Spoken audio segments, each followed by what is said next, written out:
The gentleman from the 6th District, Representative-Volz. Thank you, Madam Speaker.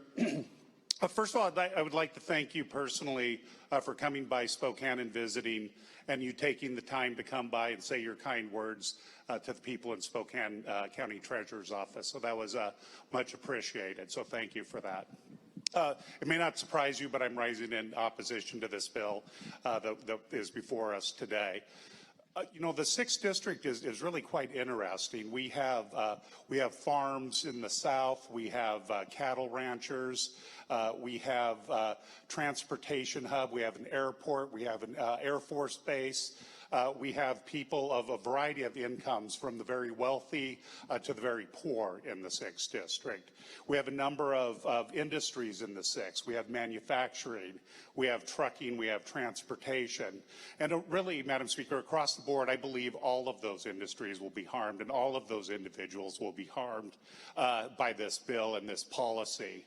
For example, our military families aren't going to get a ton more money to pay for the extra cost of transporting themselves to the base, or transporting their children to daycare, or the spouse to another job outside the base. So they will be harmed by this. We have more coming to Spokane County, by the way, more military families coming. So they will be harmed by this.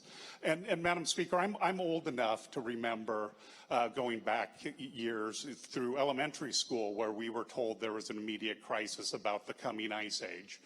And then it turned into, you know, the 80s and 90s, that it was runaway global warming, and that, you know, the temperature was going to rise by these extraordinary amounts in 10 years or 15 years.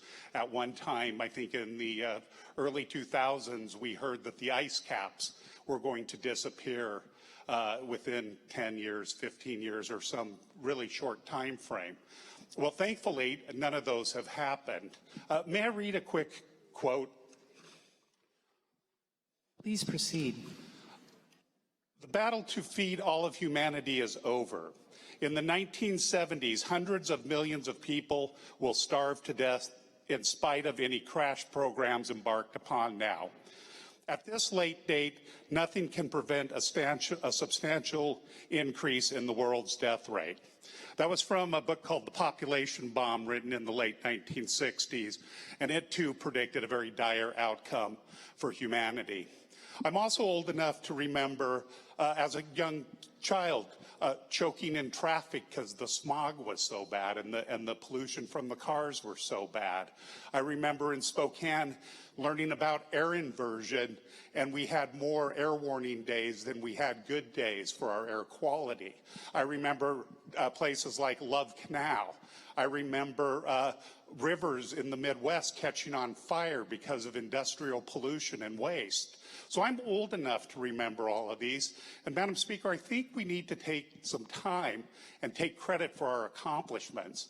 The rivers don't burn. We don't choke in traffic anymore. The air quality in Spokane is great.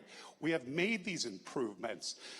There was not mass starvation, although we did struggle with parts of the world where there was starvation, and there's still hunger, and I'm not denying that.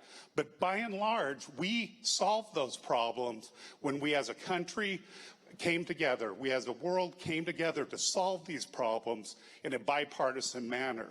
So I believe the best way that we solve this current one is to work together on something that we can all agree on. Thank you, Madam Speaker.